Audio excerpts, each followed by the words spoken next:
Muy buenas noches a todos los suscriptores y seguidores de la página Reino de María.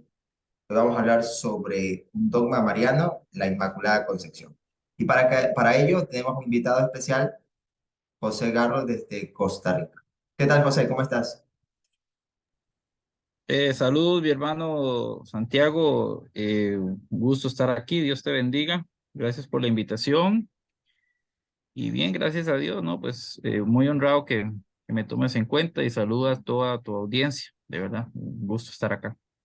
El gusto es para nosotros. Bueno, vamos a empezar a hablar un poquito sobre la Inmaculada Concepción. Ya en el video pasado hablamos sobre el dogma de María, Madre de Dios. Y bueno, ya hemos estado hablando de algunos dogmas. Entonces, explícanos un poquito qué significa esto de Inmaculada Concepción. El dogma de la Inmaculada Concepción dice que María fue concebida, o desde el momento de su concepción, sin pecado original, sin la mancha del pecado, ¿verdad? Quiero agregarte que la iglesia nos enseña, el numeral 487 del catecismo dice que lo que la fe de la católica cree acerca de María se funda en lo que cree acerca de Cristo, pero lo que enseña sobre María ilumina a su vez de la persona, perdón, ilumina a su vez la fe en Cristo. Entonces, ¿qué es lo primero que hay que aclarar? Que este dogma mariano, como todos los dogmas marianos, son cristocéntricos. No están en función de María, están en función de Jesús, en honrar a Jesús. Entonces dice, te voy a leer también el numeral 490 del catecismo. Dice, para ser la madre de Salvador, María fue dotada por Dios con dones a la medida de una misión tan importante. El ángel Gabriel, en el momento de la anunciación, la saluda como llena de gracia. En efecto, para poder dar al asentimiento libre de su fe, el anuncio de su vocación era preciso que ella estuviese totalmente conducida por la gracia de Dios. Entonces, eso es la Inmaculada Concepción. Y como un dato no menos importante o más importante aún, ya que me preguntas eso, es lo que dice el numeral 491. Por cierto, un paréntesis. Nosotros los católicos mínimo debemos tener dos libros, mínimo.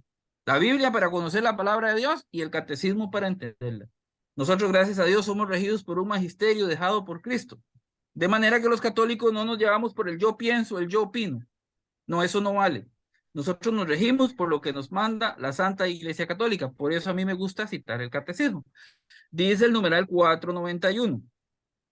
Y aquí viene lo más importante. 491 del catecismo dice así. A lo largo de los siglos, la Iglesia ha tomado conciencia de que María, llena de gracia por Dios, Lucas 1:28, había sido redimida desde su concepción. Es lo que confiesa el dogma de la Inmaculada Concepción, proclamado en 1854 por el Papa Pío IX. Y aquí viene lo que preguntaste.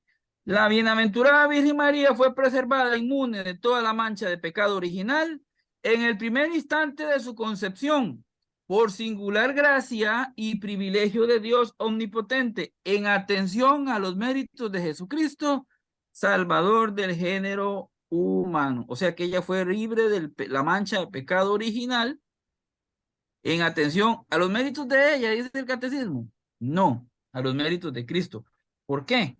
Porque ella iba a tener en su vientre a nada menos y nada más que el Salvador, al Rey de Reyes, al Señor de Señores. Por eso tenía que ser libre. Ana. Sí, bueno, entre la historia, pues, el recorrido histórico del dogma inmaculada, de la Inmaculada Concepción, pues, eh, entendemos que en los primeros siglos se hablaba bastante de los dogmas cristológicos, ¿no?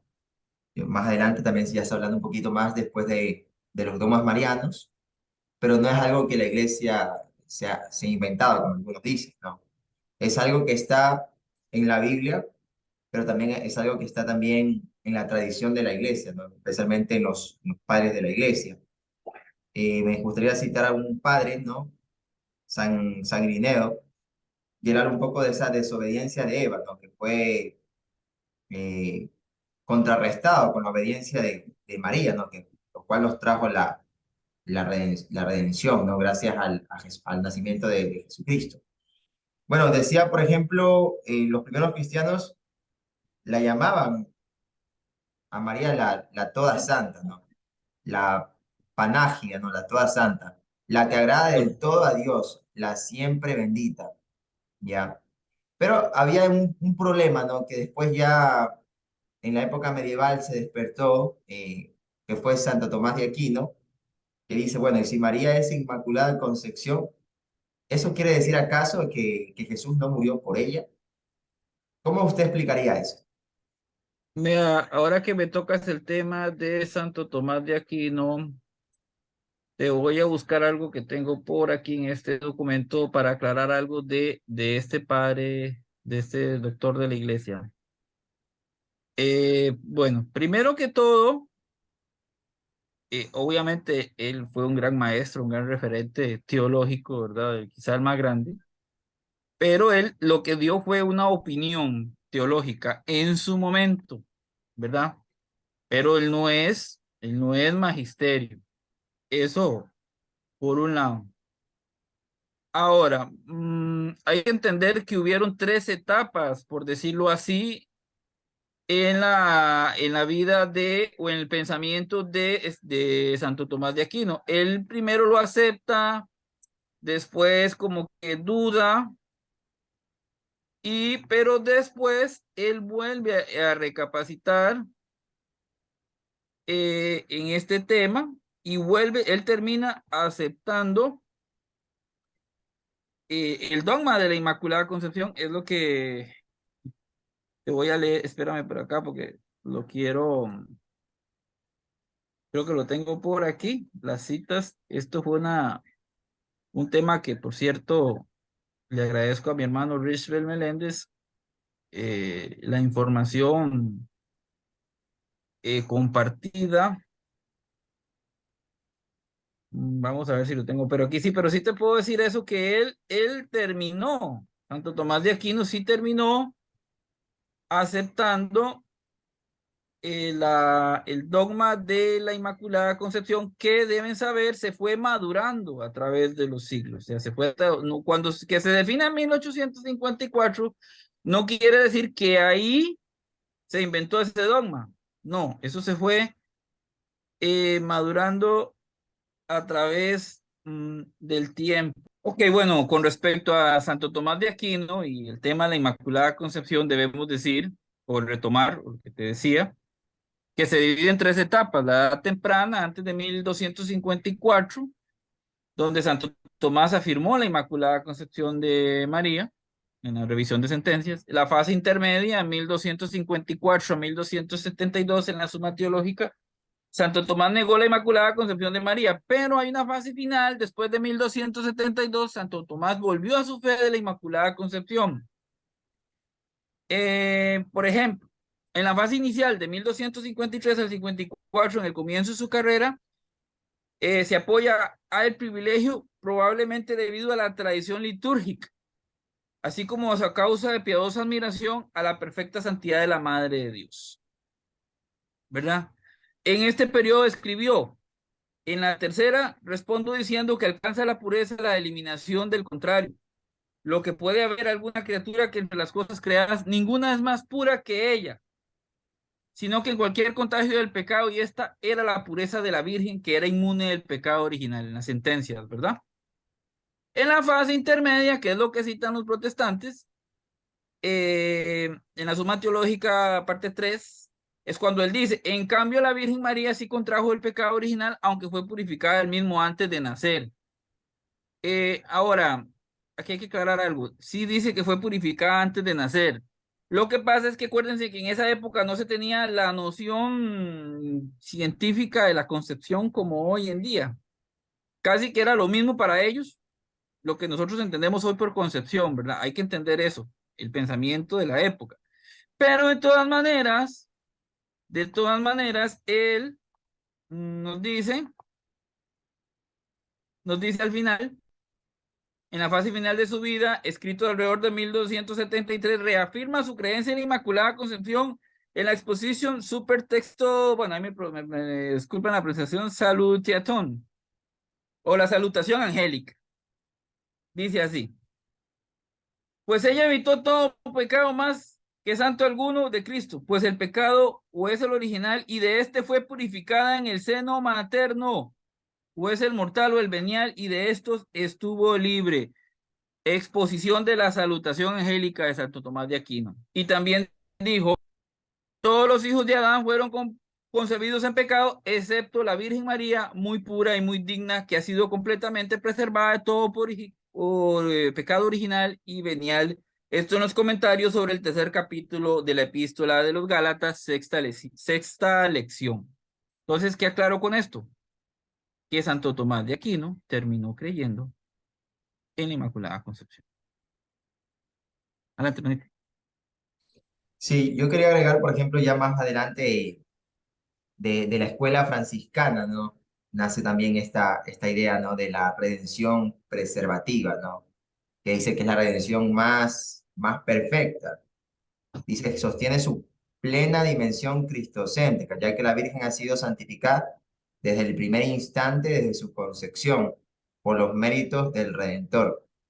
Ella no es una excepción a la redención, sino que es la más perfectamente redimida al ser preservada del pecado original.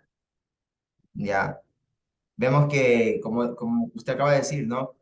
Que también Santo Tomás tiene como en tres momentos en su vida donde al final también termina aceptando el tema de la Inmaculada Concepción. Y Don Escon explica claramente, ¿no?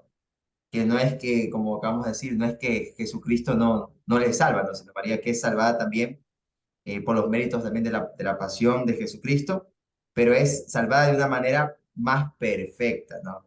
Como una vez una puse ese ejemplo, ¿no? Que hay dos maneras de salvar a una persona, ¿no? Si una persona se cae al río, la primera manera es como lanzarse uno al río, sacarla, pero igual esa persona pues ya está mojada, ¿no? Ya cayó en el río.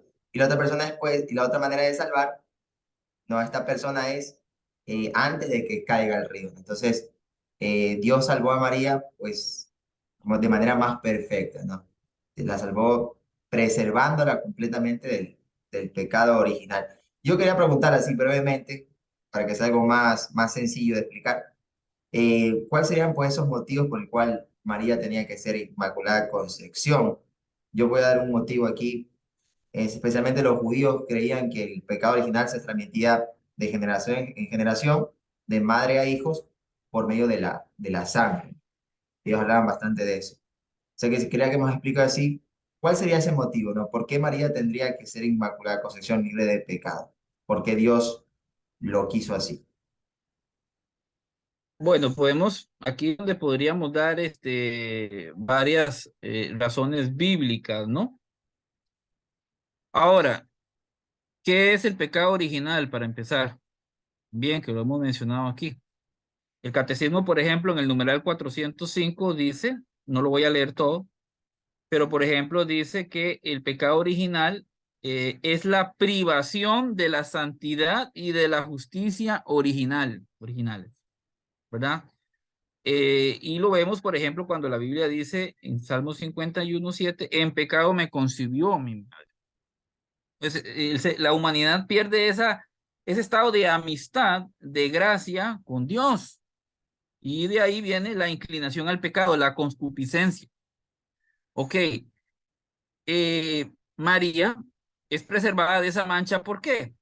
Bueno, en primer lugar, y como si fuera poco, y lo dije al principio, porque ella iba a tener en su vientre, en su seno, nada menos y nada más que al Salvador, al Rey de Reyes, al Señor de Señores, al Santísimo. ¿Podía estar en un vientre manchado? Claro que no. Y de hecho María ya alcanzó lo que San Pablo nos mencionaba en Efesios 1:4. Nos escogió antes de la fundación del mundo para que fuésemos santos y sin mancha delante de él. La versión de Jerusalén dice inmaculados. Eso se cumplió en María. Ahora bien, ¿por qué más? Varias razones. Bueno, les dije porque iban a ser Jesús. ¿Y cómo dice la Biblia? ¿O qué dice la Biblia de Jesús, por ejemplo, en Isaías 9:6? Dice que un niño nos es nacido, nos es dado. ¿Y cómo lo describe? Admirable, consejero, Dios fuerte, Padre eterno, príncipe de paz. O sea, nomás vean de quién iba a ser madre la Virgen María. ¿Podía estar manchada de pecado para recibirlo? Claro que no. Y podemos meditar lo que dice Éxodo 3:5, ¿verdad? Cuando estaba la zarza ardiente, dice, no te acerques, quita tu calzado de tus pies, porque el lugar que estás, tierra santa es. Entonces yo pregunto, si el suelo donde Dios le habla a Moisés en medio de una zarza ardiente es santo, ¿cuánto más no debía ser santo y puro el vientre que iba a contener al mismo Dios, el verbo encarnado, como dice Juan 1:1 y Juan 1:14? Entonces yo le pregunto a la gente, si Dios, si es Cristo es su Dios y su Señor Altísimo, entonces ustedes van a poder comprender por qué María debe ser inmaculada, y por eso la Biblia la llama llena de gracia en Lucas 1:28, que eso es la quejaritomene, así se le llama en griego, que de manera personal como sustantivo, no como adjetivo, como sustantivo, porque nos citan Eclesiastés, pero ahí es un adjetivo, sino en forma directa, es usado en María. Es el único lugar en la Biblia que es usado en forma directa con una persona, como el sustantivo. Por eso ella la llena de gracia. Una gracia que Jaritomene, que se puede entender, una gracia que viene desde siempre y para siempre. Una gracia que permanece. No la Pleris Haris, que por ejemplo se le menciona a Esteban en Hechos. Una gracia temporal, por decirlo así, ¿verdad? Y como me dice el catecismo, porque ella fue dotada con dones de acuerdo a la misión que se le iba a dar. ¿Y cuál es esa misión? Tener al Hijo de Dios en sí. No sé si tienes alguna preguntita más. Sí, yo quería agregar algo más. No, o sea, María es libre de todo pecado personal. Primero, por el honor de los padres, ¿no? Que redundan en los hijos. Ya.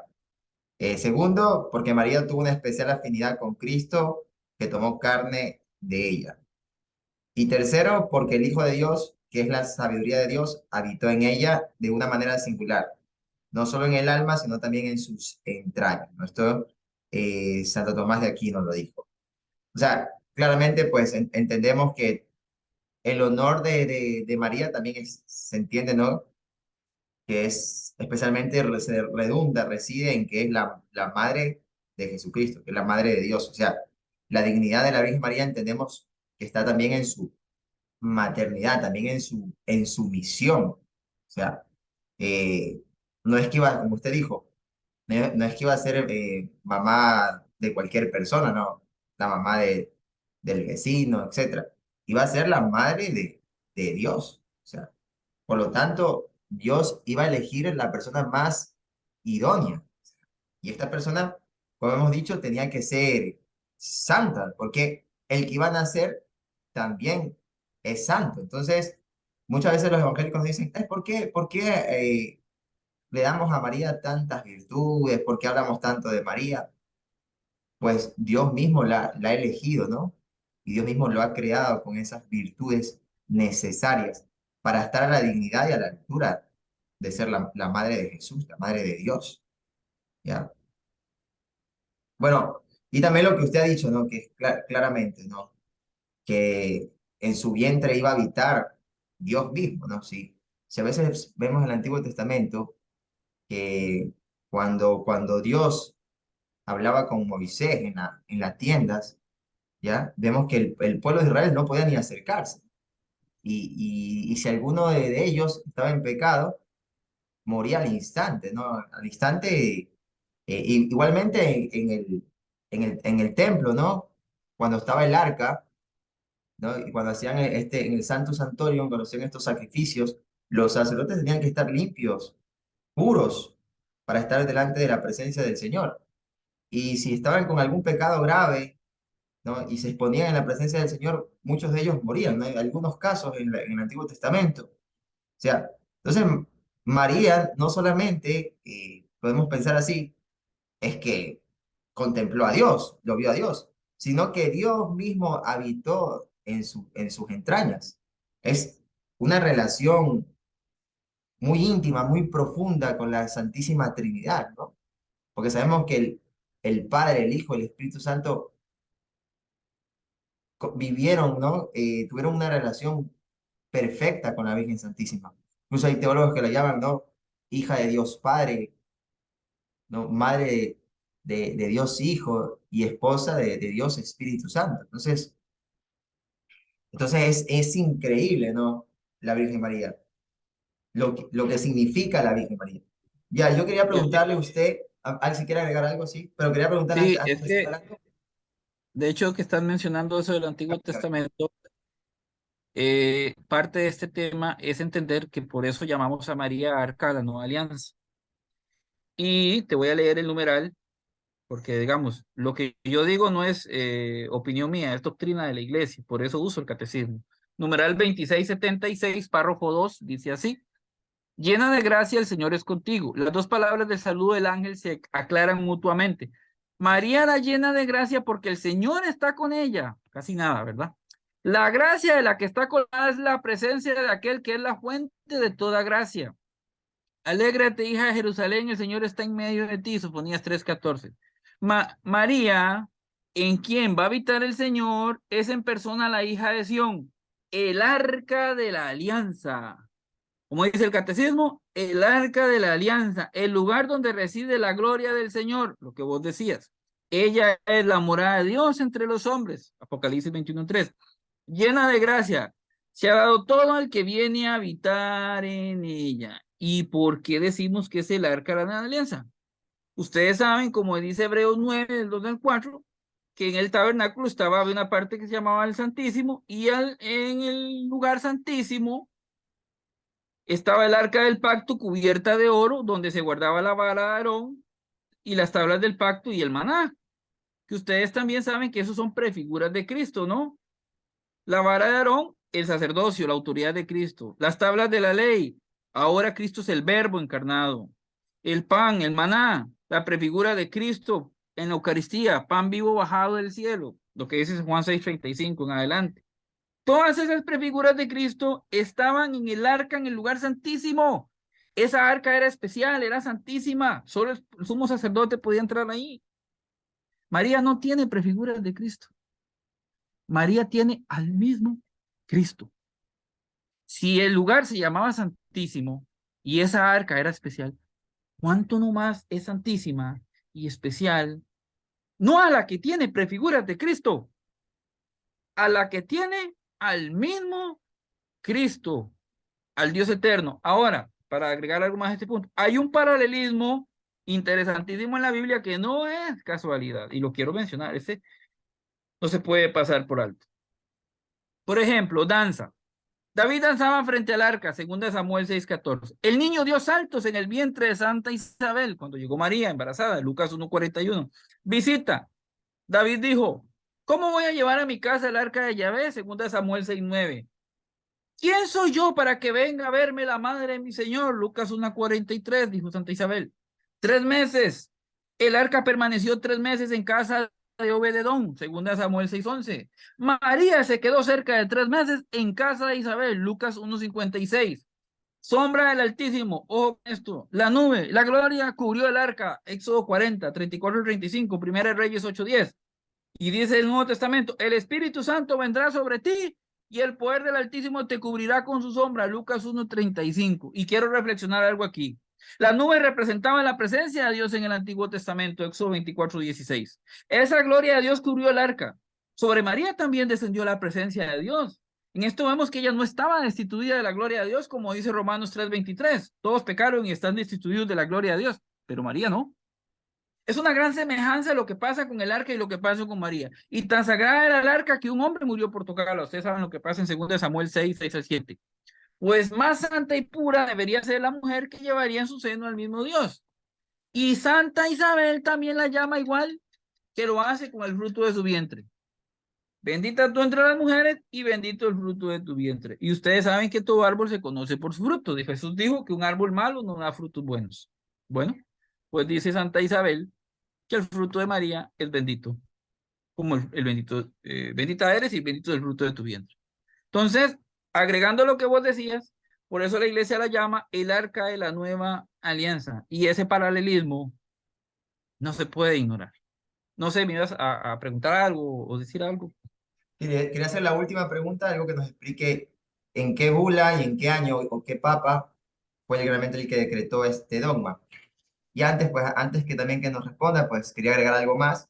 Por ejemplo, el dogma de la Inmaculada Concepción alude al mismo momento de la concepción.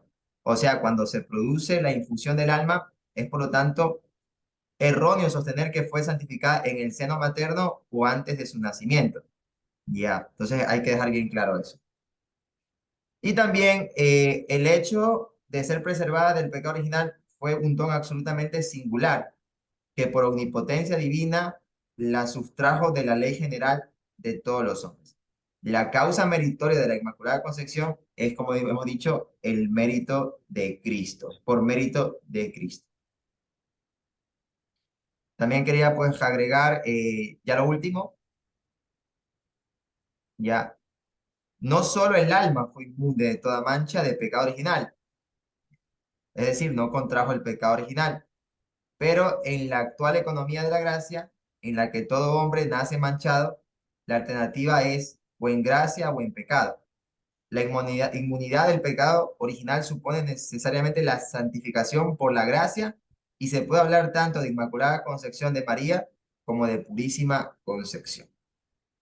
Esos puntos quería nomás agregar. Bueno, eso que me preguntabas, bueno, lo decíamos al principio y usted lo puede leer en el numeral 491 del Catecismo. A lo largo de los siglos, la Iglesia ha tomado conciencia de que María, llena de gracia, había sido redimida desde su concepción.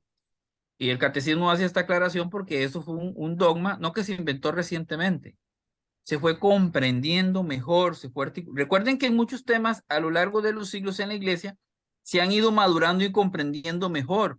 No significa que antes no fuera verdad, sino que la Iglesia los ha ido madurando y articulando y expresando mejor, ¿verdad? Ahora, dice este mismo numeral del 491 que responde tu pregunta, dice, eh, el dogma de la Inmaculada Concepción proclamado en 1854 por el Papa Pío IX y dice, la bienaventurada Virgen María, se llama Bula Ineffabilis Deus, dice, la bienaventurada Virgen María fue preservada inmune de toda la mancha de pecado original en el primer instante de su concepción, por singular gracia y privilegio de Dios omnipotente en atención a los méritos de Jesucristo, el género humano. Y aquí, pues yo no quisiera terminar este tema, si me lo permite, sin hacer una importante aclaración, porque los que se oponen o niegan la Inmaculada Concepción mm, y cierran los ojos a todo lo que hemos explicado, usan, por ejemplo, Romanos 5, capítulo Romanos 5, ¿verdad? De 1 al 12, ahí en adelante, dice que todos murieron, porque todos pecaron. Entonces, que sí, que, como Cristo no, bueno, que todos pecaron, que por eso murieron, ¿verdad? Parafraseando el texto de Romanos, varias cosas que decir. El todos que usa San Pablo ahí en Romanos 5, mm, ¿se puede tomar literal? Se puede tomar literal las palabras de San Pablo, porque, por ejemplo, Romanos 5 dice que todos murieron. Sin embargo, Enoc y Elías no murieron. ¿Se está equivocando San Pablo? No, es que San Pablo habla de una generalidad del ser humano, pero no que no puedan haber excepciones. Por ejemplo, citan Romanos 3:10, vamos a ver, si no me equivoco con la cita, Romanos 3:10 que dice, no hay justo ni aún uno. Entonces dicen, ven, María no puede ser inmaculada, porque la Biblia dice que no hay justo ni aún uno. Pero se puede tomar al pie de la letra esas palabras de San Pablo y decir entonces que no hay justo ni aún uno. Recuerden que la Biblia llama justo a San José, eh, llama justo a Juan el Bautista, llama justo a Zacarías y su esposa, ¿verdad? Entonces, se cae ese argumento de que no hay justo ni aún uno, porque la misma Biblia llama justo a otras personas, ni que hablar de Noé, ni hablar de Job, por ejemplo. Entonces, ¿qué les quiero decir con esto? Que la interpretación que hacen de San Pablo es incorrecta. San Pablo está tratando la situación de la humanidad frente al pecado, tanto de judíos como de no judíos, y en ese sentido, pues todos hemos fallado. Y por eso es que San Pablo dice, no hay justos ni aun uno. Está hablando de una generalidad, pero no está diciendo que no puedan haber excepciones, que de hecho la misma Biblia las menciona y ya te hablé de algunas. Adelante.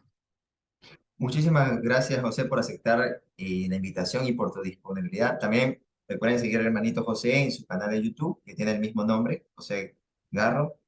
Y bueno, no, más nada, yo creo que está muy bien, es como suficiente ya como para que la gente comprenda este dogma. Espero si les haya gustado pues el video, compartirlo y también pues si eres nuevo en el canal, suscribirte. ¿Algo más que El quieras canal, decir? sí, el canal se llama José Garro Apologética. José Garro Apologética, tenemos enseñanzas, testimonios, debates, oraciones. Hay un debate que tengo sobre la Inmaculada Concepción en el canal, que lo pueden ver completo, donde amplío este tema. Y pues agradecerte la invitación y espero que haya sido bueno, la gloria sea a Dios y que haya sido de edificación para ti, para tu audiencia. Muy bien, de seguro que sí. Muchísimas gracias. Gracias a todos. Este ha sido pues el programa del día de hoy. Pues recuerden suscribirse en el canal del hermano y también en nuestro canal Reino de María. Cuídense, un ánimo. Dios los bendiga, José. Amén, igualmente. Muchas gracias. Dios te bendiga.